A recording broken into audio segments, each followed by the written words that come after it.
Hello everyone, welcome to my channel. तो आज हम लेकर के आए हैं सीबीएसई क्लास 11 को पॉलिटिकल साइंस को, जिसमें आज का चैप्टर है 4 और इस चैप्टर का टॉपिक है कार्यपालिका। तो कार्यपालिका को आज हम लोग कार्यपालिका चैप्टर को कुछ महत्वपूर्ण पॉइंट को देखेंगे और इसी चैप्टर से जो महत्वपूर्ण क्वेश्चन है उसको देखेंगे।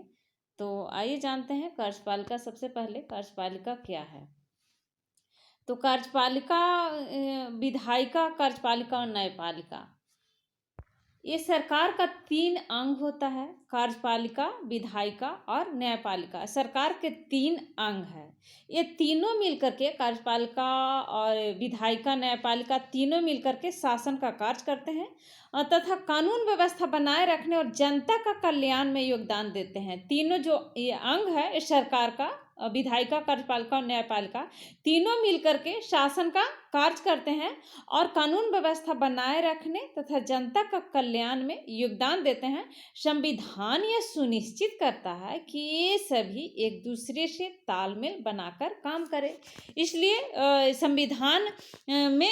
संविधान हमारा इसीलिए बना है कि कोई भी काम संविधान के द्वारा ही कोई भी काम सुनिश्चित किया जाता है। संविधान से ही हमारा काम सुनिश्चित होता है। तो ये सुनिश्चित करता है संविधान की सभी एक दूसरे से, ये जो सरकार का जो 3 अंग है ये सभी एक दूसरे से तालमेल बना करके काम करें और आपस में संतुलन बनाए रखे। संसदीय व्यवस्था में, जैसे हमारे भारत में संसदीय व्यवस्था है, संसदीय प्रणाली है, तो संसदीय व्यवस्था में कार्यपालिका और विधायिका एक दूसरे पर आश्रित होता है। कार्यपालिका और विधायिका नहीं तो, अगर कार्यपालिका नहीं है तो विधायिका काम नहीं कर सकते और विधायिका के बिना कार्यपालिका नहीं। तो एक दूसरे पर आश्रित है। कार्यपालिका, विधायिका एक दूसरे पर आश्रित ही नहीं बल्कि एक दूसरे को नियंत्रित भी करता है, एक दूसरे को। तो इसी चैप्टर में आज हम लोग कार्यपालिका के बारे में जानेंगे थोड़ा डिटेल में और आगे देखते हैं कार्यपालिका है क्या। तो कार्यपालिका, न्यायपालिका और विधायिका तो सरकार का 3 अंग है, जिसमें कार्यपालिका का क्या काम है और क्या है। तो आपने स्कूल में भी देखा होगा, आपका स्कूल में प्रशासन का प्रमुख कौन होता है, या फिर किसी स्कूल या विश्वविद्यालय में महत्वपूर्ण निर्णय कौन लेता है। तो आइए हम इस कार्यपालिका को अपने स्तर से, आपके अपने स्कूल के माध्यम से ही इसको समझते हैं। तो किसी स्कूल या विद्यालय में महत्वपूर्ण निर्णय कौन लेता है। किसी भी संगठन में किसी पदाधिकारी को निर्णय लेना पड़ता है और उसे लागू करना पड़ता है।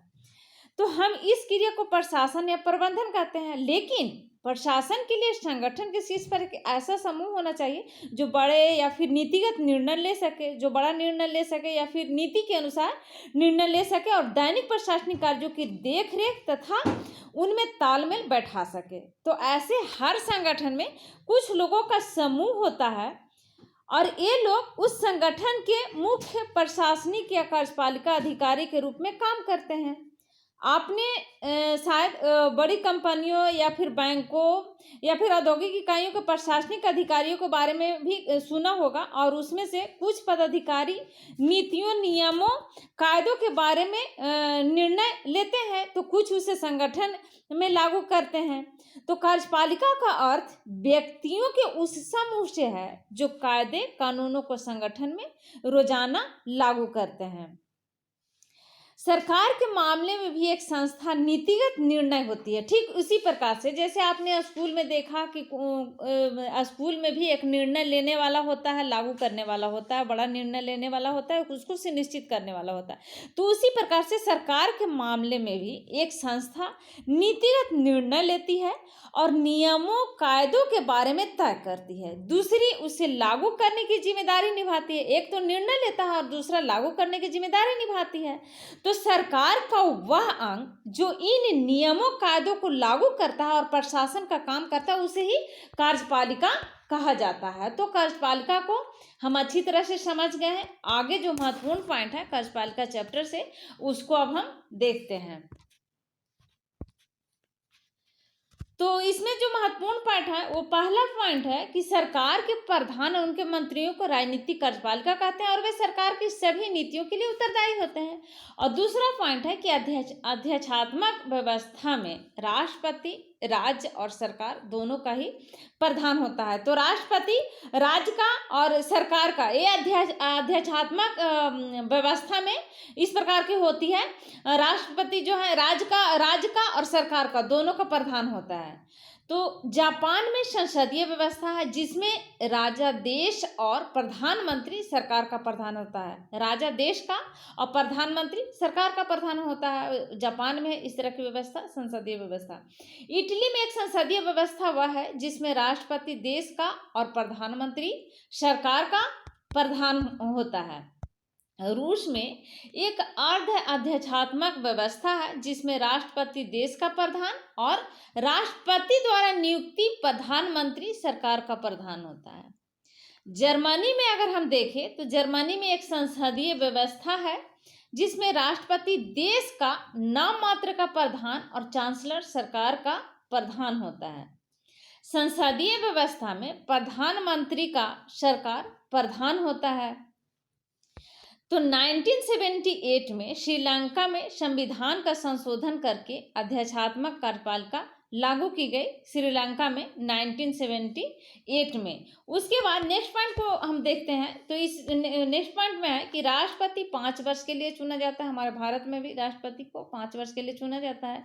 राष्ट्रपति पद के लिए सीधे जनता के द्वारा निर्वाचित नहीं होता। हमारे यहाँ राष्ट्रपति का निर्वाचन सीधे जनता द्वारा नहीं होता है। राष्ट्रपति का जो निर्वाचन पद्धति है वो है एकल संक्रमणीय पद्धति उसको बोलते हैं। तो एकल संक्रमणीय पद्धति द्वारा राष्ट्रपति का चुनाव होता है। राष्ट्रपति का निर्वाचन अप्रत्यक्ष तरीके से होता है जिसको हम बोलते हैं एकल संक्रमणीय पद्धति। तो हम देखते हैं कि सभी देशों में एक ही तरह की कार्यपालिका नहीं होती है। आपने अमेरिका के राष्ट्रपति और इंग्लैंड की महारानी के बारे में भी सुना होगा, लेकिन अमेरिका के राष्ट्रपति की शक्तियां और कार्य भारत के राष्ट्रपति की शक्तियों से बहुत अलग है। इसी प्रकार इंग्लैंड की महारानी की शक्तियां भूटान के राजा से भिन्न है। भारत और फ्रांस दोनों ही देशों में प्रधानमंत्री हैं पर उनकी भूमिकाएं अलग अलग है। ऐसा क्यों है? तो भारत में भी और रूस में भी दोनों में देखते हैं कि प्रधानमंत्री ही में होता है, प्रधान होता है। तो लेकिन दोनों की भूमिकाएं दोनों देशों में, रूस में और भारत में अलग अलग होता है। नेक्स्ट पॉइंट है कि राष्ट्रपति का निर्वाचन आम नागरिक नहीं बल्कि निर्वाचित विधायक और संसद करते हैं। तो इस पॉइंट में हम लोग देखें कि 1978 में श्रीलंका के संविधान का संशोधन करके अध्यक्षात्मक कार्यपालिका लागू की गई। तो 1978 में श्रीलंका के संविधान का संशोधन करके कार्यपालिका लागू की गई। इस प्रणाली में जनता प्रत्यक्ष रूप से राष्ट्रपति को चुनती है। यह संभव है कि राष्ट्रपति और प्रधानमंत्री एक ही दल या फिर अलग अलग दलों के हों। तो संविधान राष्ट्रपति को व्यापक शक्तियां देता है। राष्ट्रपति संसद में बहुमत वाले दल के सदस्यों में से प्रधानमंत्री चुनता है। यद्यपि मंत्रियों के लिए संसद का सदस्य होना अनिवार्य है, लेकिन राष्ट्रपति प्रधानमंत्री और दूसरे मंत्रियों को हटा सकते हैं।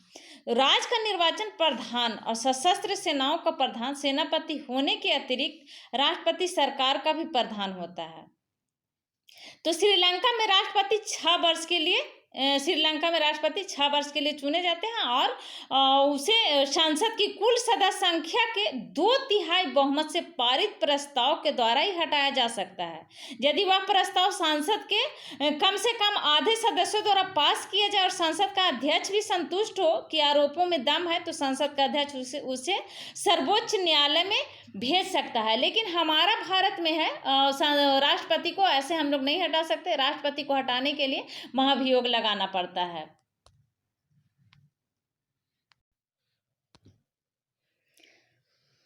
तो राष्ट्रपति का निर्वाचन आम नागरिक नहीं बल्कि निर्वाचित विधायिका और संसद करते हैं। भारत के राष्ट्रपति का चुनाव 5 वर्ष के लिए होता है। राष्ट्रपति पद के लिए सीधे जनता द्वारा निर्वाचित नहीं होता है। तो राष्ट्रपति का निर्वाचन अप्रत्यक्ष तरीके से होता है। राष्ट्रपति का निर्वाचन आम नागरिक नहीं बल्कि निर्वाचित विधायिका और संसद करते हैं। और राष्ट्रपति का चुनाव एकल संक्रमणीय पद्धति के द्वारा किया जाता है। तो राष्ट्रपति के बारे में दिया हुआ आर्टिकल 52 में कि भारत में एक राष्ट्रपति भी होगा, इसका वर्णन आर्टिकल 52 में किया गया है। और राष्ट्रपति देश का संवैधानिक प्रधान होता है। राष्ट्रपति भारत का प्रथम नागरिक कहलाता है।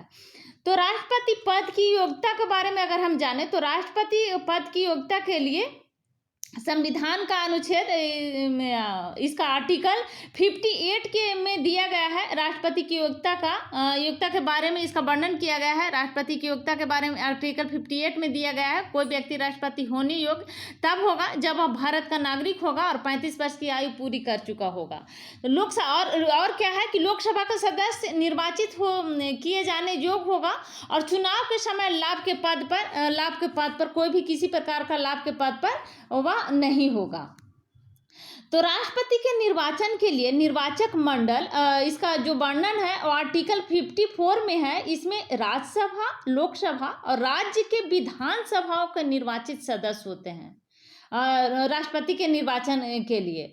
नवीनतम व्यवस्था के अनुसार पुदुचेरी विधानसभा तथा दिल्ली की विधानसभा के निर्वाचित सदस्यों को भी सम्मिलित किया गया है राष्ट्रपति के चुनाव में।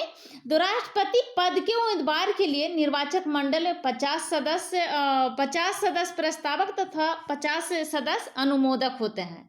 एक ही व्यक्ति जितनी बार चाहे वह राष्ट्रपति पद पर निर्वाचित हो सकता है। राष्ट्रपति का निर्वाचन समानुपातिक प्रतिनिधित्व प्रणाली, जिसको एकल संक्रमणीय पद्धति भी कहा जाता है, इसका वर्णन आर्टिकल 55 में दिया गया है। तो उसके तहत राष्ट्रपति का चुनाव होता है। आर्टिकल 74 के 1 में दिया गया है कि राष्ट्रपति को सहायता और सलाह देने के लिए एक मंत्री परिषद होगी जिसका प्रधानमंत्री होगा। तो इसका वर्णन आर्टिकल 74 के 1 में दिया गया है। इसमें दिया गया है कि राष्ट्रपति को सहायता और सलाह देने के लिए मंत्री परिषद होगी और इसका प्रधानमंत्री होंगे। और नेक्स्ट पॉइंट है कि प्रधानमंत्री का यह कर्तव्य होगा कि वह राष्ट्रपति द्वारा मांगी गई सभी सूचनाएं, जितने भी सूचना राष्ट्रपति के द्वारा मांगी गई है वह सूचना राष्ट्रपति को दे। यह कर्तव्य होगा प्रधानमंत्री का। 1986 में संसद ने भारतीय पोस्ट ऑफिस संशोधन विधेयक पारित किया। नेक्स्ट पॉइंट है कि 1986 में संसद ने भारतीय पोस्ट ऑफिस संशोधन विधेयक पारित किया। और नेक्स्ट पॉइंट है कि संविधान के 91 संशोधन अधिनियम 2003 के पहले मंत्रिपरिषद का आकार समय की मांग और परिस्थितियों के अनुरूप तय किया जाता था। नेक्स्ट पॉइंट है कि भारत में प्रधानमंत्री का सरकार में स्थान सर्वोपरि है। बिना प्रधानमंत्री के मंत्रिपरिषद का कोई अस्तित्व नहीं है। प्रधानमंत्री तभी अस्तित्व में आती है जब प्रधानमंत्री अपने पद का शपथ ग्रहण कर लेते हैं। नेक्स्ट पॉइंट है भारतीय प्रशासनिक सेवा, जिसको IAS बोला जाता है। IAS तथा भारतीय पुलिस सेवा IPS के लिए उम्मीदवारों का चयन संघ लोक सेवा आयोग के द्वारा केंद्र सरकार के द्वारा किया जाता है। राज्यों के स्तर पर राज्यपाल, जिस प्रकार से केंद्र स्तर पर राष्ट्रपति का नियुक्ति होता है उसी प्रकार से राज्य स्तर पर राज्यपाल का, और जिस प्रकार से केंद्र में प्रधानमंत्री की नियुक्ति राष्ट्रपति करते हैं उसी प्रकार से राज्य में मुख्यमंत्री की नियुक्ति राज्यपाल के द्वारा होता है और मंत्री परिषद मिलकर के कार्यपालिका बनाते हैं। जिस प्रकार से केंद्र में कार्यपालिका का निर्माण होता है उसी तरह से यहाँ भी राज्य में भी कार्यपालिका का निर्माण होता है, कार्यपालिका बनाते हैं और राज्यपाल, मुख्यमंत्री और मंत्री परिषद मिलकर के कार्यपालिका बनाते हैं। नेक्स्ट पॉइंट है कि भारतीय प्रशासनिक सेवा IAS और भारतीय पुलिस सेवा IPS के अधिकारी केंद्र सरकार द्वारा नियुक्त होते हैं और वे केंद्र सरकार की सेवा में वापस जा सकते हैं। अगर केंद्र सरकार जहां चाहेगी वहां उनको वापस बुला सकती है और जहां चाहेगी केंद्र सरकार उसके अनुसार से उनको वहां पर पद ग्रहण करना होगा। तो ये थे इस चैप्टर का महत्वपूर्ण पॉइंट। अब हम देखेंगे इस चैप्टर से जो क्वेश्चन है उसको हम देखेंगे। तो आइए देखते हैं इस चैप्टर का पहला क्वेश्चन है, संसदीय कार्यपालिका का अर्थ क्या होता है। ऑप्शन दिया हुआ है कि जहां संसद हो वहां कार्यपालिका का होना, संसद द्वारा निर्वाचित कार्यपालिका, जहां संसद कार्यपालिका के रूप में कार्य करती है, ऐसा कार्यपालिका जो संसद के बहुमत के समर्थन पर निर्भर हो, बहुमत दल का होना चाहिए, यहाँ पे बहुमत दल के समर्थन पर निर्भर हो। तो इसका राइट आंसर हो जाएगा ऐसी कार्यपालिका जो संसद के बहुमत दल के नेता पर बहुमत दल के समर्थन पर निर्भर हो। तो इसका राइट आंसर संसदीय कार्यपालिका का अर्थ होगा कि इसकी ऐसी कार्यपालिका जो संसद के बहुमत के समर्थन पर निर्भर हो, उसी को संसदीय कार्यपालिका कहा जाता है। इसलिए इसका राइट आंसर हो जाएगा ऑप्शन घ। नेक्स्ट क्वेश्चन है, निम्नलिखित संवाद पढ़े। संवाद दिया हुआ है, उसको पढ़ करके बोल रहा है कि आप इसको पढ़िए, इस संवाद को, और इस संवाद को पढ़ने के बाद आप क्या किसके विचार से सहमत हैं। तो पहला संवाद में अमित का विचार है, संविधान के प्रावधानों को देखने से लगता है कि राष्ट्रपति का काम सिर्फ ठप्पा मारना है, अमित का विचार है। और शमा का विचार है कि राष्ट्रपति प्रधानमंत्री की नियुक्ति करता है, इस कारण से प्रधानमंत्री हटाने का भी अधिकार होनी चाहिए। राजेश का मत है कि हमें राष्ट्रपति की जरूरत नहीं, चुनाव के बाद संसद बैठक बुलाकर एक नेता चुन सकती है जो प्रधानमंत्री बने। तो हम शमा के बातों से सहमत हैं, क्योंकि राष्ट्रपति प्रधानमंत्री की नियुक्ति करता है, इसलिए उसे हटाने का अधिकार भी होनी चाहिए। क्योंकि राष्ट्रपति अगर प्रधानमंत्री की नियुक्ति करते हैं तो उसे हटाने का भी राष्ट्रपति का अधिकार होनी चाहिए। सिद्धांत यह है कि राष्ट्रपति ही प्रधानमंत्री को औपचारिक रूप से नियुक्ति करते हैं, और संविधान के अनुच्छेद 78 के अनुरूप प्रधानमंत्री अपना कार्य ना करे और राष्ट्रपति अपना कार्य ना करे, जिस प्रकार से राष्ट्रपति ज्ञानी जैन सिंह और प्रधानमंत्री श्री राजीव गांधी के बीच संबंधों के बीच में हुआ था। तो उस प्रकार से अगर प्रधानमंत्री राष्ट्रपति के अनुसार काम ना करे तो या फिर राष्ट्रपति की बात ना माने, तो उस अवस्था में यहाँ पर राष्ट्रपति का अधिकार होनी चाहिए कि अगर राष्ट्रपति नियुक्ति करता है प्रधानमंत्री को तो इसका अधिकार होनी चाहिए, राष्ट्रपति का अधिकार मिलनी चाहिए कि वह प्रधानमंत्री को पद से हटा भी सकता है। तो पद से हटाने के लिए, पदच्युत करने के लिए भी राष्ट्रपति का अधिकार होनी चाहिए। तो इस प्रकार से हम क्षमा का जो बात है उससे सहमत हैं। नेक्स्ट क्वेश्चन है, निम्नलिखित को सुमेलित कीजिए। क्वेश्चन है कि भारतीय विदेश सेवा जिसमें बहाली हो उसी प्रदेश में काम करती है। तो किस प्रदेश में काम करती है? तो भारत विदेश सेवा में और भारत के लिए विदेशों में कार्यरत रहती है भारतीय विदेश सेवा। नेक्स्ट है, प्रादेशिक लोक सेवा और केंद्रीय सरकार के दफ्तरों में काम करती है जो या तो देश की राजधानी में होते हैं या फिर देश में कहीं और। तो प्रादेशिक लोक सेवा जिसमें बहाली हो उसी, यानी जिस प्रदेश में या फिर जिस राज्य में बहाली होता है उसी राज्य में या फिर उसी प्रदेश में उसको काम करना पड़ता है, और उसी प्रदेश में उसको जहाँ पर उसकी बहाली होती है, जहाँ पर ज्वाइनिंग होती है, उसी प्रदेश में या फिर उसी स्टेट राज्य में उसको काम करना पड़ता है। तो क्वेश्चन था कि प्रादेशिक लोक सेवा केंद्रीय सरकार के दफ्तरों में काम करती है जो या तो देश की राजधानी में होती है या फिर देश के कहीं भी, देश में कहीं भी, तो कहीं भी देश में कोई भी राज्य में इसको काम करना पड़ता है प्रादेशिक लोक सेवा को, और केंद्रीय सरकार के दफ्तर में भी काम करती है और कहीं पर भी काम कर सकती है। तो जिस प्रदेश में उसको नियुक्ति होगा या फिर जिस स्टेट में उसको नियुक्ति होगा वहाँ वह काम करती है। नेक्स्ट क्वेश्चन है, अखिल भारतीय सेवाएं जिस प्रदेश में भेजा जाए उसमें काम करती है, इसमें प्रतिनियुक्ति पर केंद्र में भी भेजा जा सकता है। तो अखिल भारतीय सेवाएं जिस प्रदेश में जाए या फिर जहां जिस स्टेट में उसकी नियुक्ति होता है उसमें काम करती है, इसमें प्रतिनियुक्ति पर केंद्र में भी भेजा जा सकता है। केंद्र सरकार अगर चाहे तो उसको फिर अपने केंद्र में भी उसको बुला सकती है, तो केंद्र में भी इसको भेजा जा सकता है, दूसरी जगह ट्रांसफर किया जाता है। नेक्स्ट क्वेश्चन है, केंद्रीय सेवाएं भारत के लिए विदेशों में कार्यरत है। तो केंद्रीय सेवाएं केंद्रीय सरकार के दफ्तरों में काम करती है जो या तो फिर कैपिटल में होता है देश का या फिर अन्य स्टेट में भी होता है, अन्य देश में भी होता है, तो कहीं पर भी ये काम कर सकती है। नेक्स्ट क्वेश्चन है कि उस मंत्रालय की पहचान करें जिसमें निम्नलिखित समाचार को जारी किया होगा। यह मंत्रालय प्रदेश की सरकार का है या फिर केंद्र सरकार का, और क्यों? तो इसका का इसमें जो का में क्वेश्चन दिया है वो है कि एक सरकारी आदेश के अनुसार सन 2004 और 5 में तमिलनाडु पाठ्य पुस्तक निगम कक्षा 7, 10 और 11 की नई पुस्तकें जारी करेगा। तो इसका आंसर ये होगा कि यह समाचार पत्र तमिलनाडु सरकार के शिक्षा मंत्रालय का है, क्योंकि तमिलनाडु सरकार द्वारा यह ऑर्डर दिया गया है इस प्रकार की व्यवस्था करने का, क्योंकि राज्य के शिक्षा मंत्रालय ही कक्षा तमिलनाडु के राज्य का ही शिक्षा मंत्रालय के द्वारा ही इसकी व्यवस्था की गई है। तो राज्य के शिक्षा मंत्रालय ही कक्षा 7, 10 और 11 की शिक्षा के विषयों से ये संबंधित है विषय समाचार है। तो यह समाचार तमिलनाडु सरकार के शिक्षा मंत्रालय का होगा। नेक्स्ट है कि भीड़ भरे तिरुवल्लूर चेन्नई खंड में लौह अयस्क निर्यातकों की सुविधा के लिए एक नई रेल लूप लाइन बिछाई जाएगी। नई लाइन लगभग 80 किलोमीटर की होगी और यह लाइन पुट्टूर से शुरू होगी और बंदरगाह के निकट अत्तिट्टू तक जाएगी। तो यह समाचार पत्र रेलवे मंत्रालय का है, जो कि केंद्र का विषय है, केंद्र सरकार का रेलवे मंत्रालय है तो केंद्र सरकार का विषय है यह। तो यह केंद्र सरकार के अधीन है। यह विषय निर्यात से भी जुड़ा है और यह भी केंद्र सरकार के अधीन है।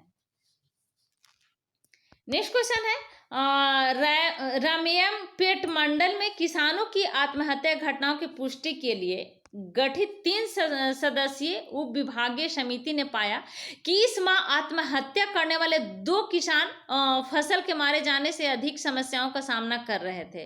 तो यह सरकार कृषि मंत्रालय का है। यह जो समाचार है, यह जो न्यूज है, कृषि मंत्रालय सरकार का है, जिसमें किसानों की आत्महत्या के कारणों का समिति की रिपोर्ट के आधार पर किया गया है। यह विषय प्रांत सरकार का नहीं है, प्रांत सरकार का है यह विषय।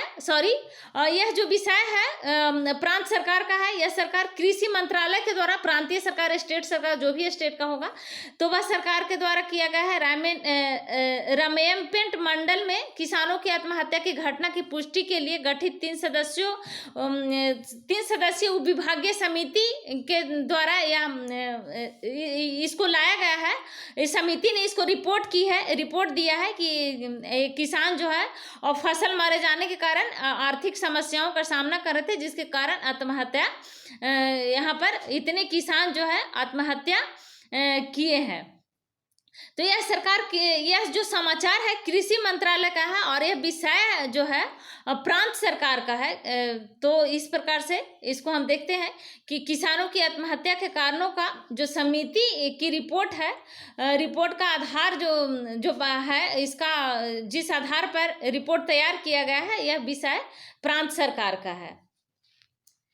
तो नेक्स्ट क्वेश्चन को हम लोग नेक्स्ट वीडियो में देखेंगे, क्वेश्चन नंबर 5 को, और आगे भी जो भी क्वेश्चन है उसको हम लोग नेक्स्ट वीडियो में देखेंगे, क्योंकि अगर इसी वीडियो में सारे क्वेश्चन को लाएंगे तो वीडियो बहुत ही लंबा हो जाएगा। तो अगर अभी तक आपने मेरे चैनल को सब्सक्राइब नहीं किया है तो प्लीज़ मेरे चैनल को सब्सक्राइब करें, लाइक करें एंड शेयर करें। Thank you.